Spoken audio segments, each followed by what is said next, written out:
మీ business ఏదైనా మీ ఊర్లో promotion చేయాలంటే అది సుమన్ టీవీతోనే సాధ్యం. ఇప్పుడే సంప్రదించండి. అందరికీ నమస్కారం. పహల్గాంలో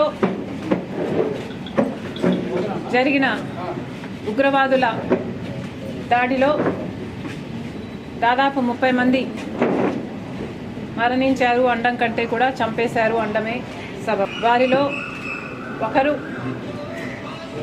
ఈ విశాఖపట్నానికి చెందిన చంద్రమౌళి గారు. ఇంతకుముందు ఆయన బాడీని చూడడం జరిగింది. తర్వాత ఆయన భార్యని, ఆయన కుటుంబాన్ని పలకరించడం కూడా జరిగింది. ఎంత బ్రూటల్గా, ఎంత వైలెంట్గా చంపారో అసలు చూస్తే చాలా డిస్టర్బింగ్గా ఉంది. ముఖం మీద కాల్చారు. ముఖం ఏం మిగలలేదు. చాలా భయంకరంగా, చాలా భయానకంగా చంపడం జరిగింది. ఆయన భార్యని కలిశాను. మేమేం పాపం చేశామమ్మా అని బోరున ఏడుస్తున్నారు. దీనికి ఎవరు సమాధానం చెప్పాలి? వెళ్ళిన వాళ్ళు సామాన్యమైన టూరిస్టులే కాకుండా అక్కడ తీర్థయాత్రలకు వెళ్ళిన పిల్గ్రిమ్స్ కూడా ఉన్నారు. కాల్పులు జరిపింది నిస్సహాయుల మీద, ఆయుధాలు లేని వాళ్ళ మీద. టూరిజం కోసం ఆ ప్రాంతం బాగుంటుంది కాబట్టి పహల్గాంను చూడడానికి, ఆ పక్కనే ఉన్న గుడిని సందర్శించడానికి వెళ్ళిన వాళ్ళు. అలాంటి వాళ్ళ మీద ఇంత క్రూరంగా దాడి చేశారు అంటే అసలు వాళ్ళు మనుషుల కిందికే జమ కట్టడానికి వీల్లేదు. ఇది మన దేశం మీద జరిగిన దాడి. కానీ మన దేశం చివరిలో బార్డర్లో ఉన్నది జమ్మూ కాశ్మీర్. జమ్మూ కాశ్మీర్లో ఎప్పుడూ ప్రశాంతత పెద్ద హిస్టరీ కాదు. చాలా కాలంగా వైలెంట్ హిస్టరీ ఉంటే ఈ మధ్య కాలంలో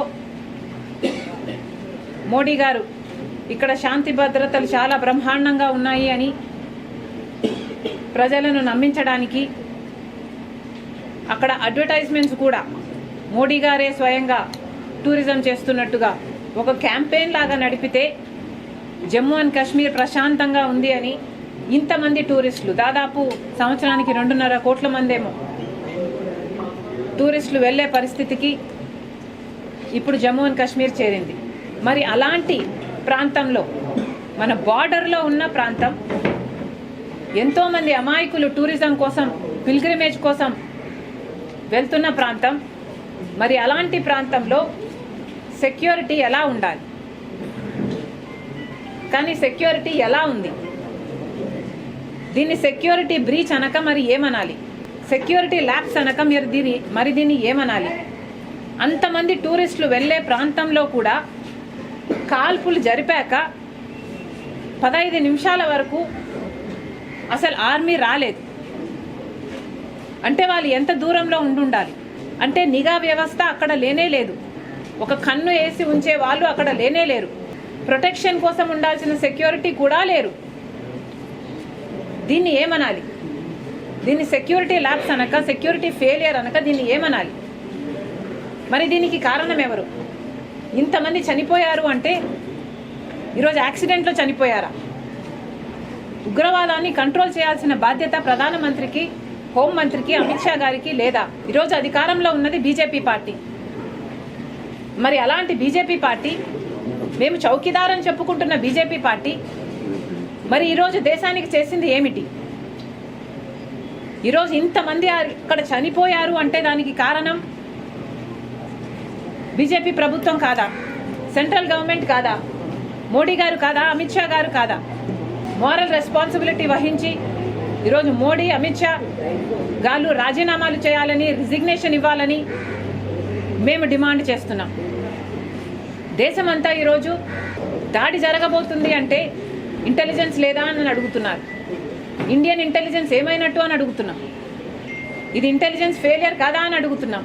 ఈరోజు గమనించి చూస్తే ఇండియన్ ఇంటెలిజెన్స్ దేశ భద్రత కోసం పని చేయాల్సిన ఇండియన్ ఇంటెలిజెన్స్ దేనికోసం పనిచేస్తుంది, దేనికోసం వాడుకుంటున్నారు మోడీ గారు? ఈరోజు ఇండియన్ ఇంటెలిజెన్స్ అంతా బీజేపీ గవర్నమెంట్కు వ్యతిరేకంగా ఉన్న వాళ్ళ మీద ప్రయోగిస్తున్నారు. వాళ్ళ గొంతులు అణచివేయడానికి, అపోజిషన్ పార్టీస్ని ఏం చేస్తున్నారు అని వాళ్ళని ట్రాక్ చేయడానికి, లేదా క్రిస్టియన్ మైనారిటీలకు కానీ ముస్లిం మైనారిటీలను కానీ వాళ్ళని అణిచివేయడానికి, దళితులను అణిచివేయడానికి బీజేపీకి ఎక్కడ అపోజిషన్ ఉంటే దానికి సంబంధించిన ఇంటెలిజెన్స్ ఇవ్వడానికే ఈరోజు ఇండియన్ ఇంటెలిజెన్స్ పనిచేస్తున్నట్టు లేదా? ఇంత ఘోరంగా ఇంటెలిజెన్స్లో విఫలమయ్యారు, సెక్యూరిటీ విధించడంలో విఫలమయ్యారు అంటే వీళ్ళంతా ఇంకా అధికారంలో ఉండాలా? మేము చౌకీదారులు అని చెప్పుకుంటున్నారే, మరి ఏమైంది మీ పనితనం అంతా? ఈరోజు బీజేపీ పార్టీ కేవలం ఇంటర్నల్గా వాళ్ళకున్న ఎనిమీస్ని, అంటే దేశం లోపల వాళ్ళకున్న అపోజిషన్ను అణిచివేయడానికి దేశ భద్రతను కూడా పణంగా పెట్టారు. ఈరోజు ఒక ఇంటెలిజెన్స్నే కాదు, ఇండియన్ ఇంటెలిజెన్స్నే కాదు, ఏ సెంట్రల్ ఏజెన్సీని తీసుకున్నా, ఒక సిబిఐ అయినా, ఒక ఈడీ అయినా, ఒక ఇన్కమ్ ట్యాక్స్ అయినా, ఎలక్షన్ కమిషన్ అయినా, ఆఖరికి సెబీ అయినా, అన్ని ఏజెన్సీలని వాళ్ళ స్వార్థం కోసం వాడుకుంటున్నారు. వాళ్ళకి ఎవరైతే అపోజిషన్గా రైస్ అవుతారో వాళ్ళని అణిచివేయడానికి వాడుకుంటున్నారు. ఇదే మోడీ గారు ఇన్ని ఏజెన్సీస్ని, తనకున్న ఇంత బలాన్ని, మనకున్న ఇంత నెట్వర్క్ని, సెంట్రల్ ఏజెన్సీస్ని, మన దేశాన్ని కాపాడుకోవాల్సిన ఇన్ని ఏజెన్సీసు, దేశం కోసం పనిచేయాల్సిన ఇన్ని ఏజెన్సీసు ఈరోజు మోడీ కోసం పనిచేస్తున్నాయి. ఇది అన్యాయం కాదా అని అడుగుతున్నాం. మళ్ళీ డిమాండ్ చేస్తున్నాం, మోడీ గారు, అమిత్ షా గారు రాజీనామాలు చేయాలి. ఇది ముమ్మాటికి సెంట్రల్ గవర్నమెంట్ ఫెయిలియరే.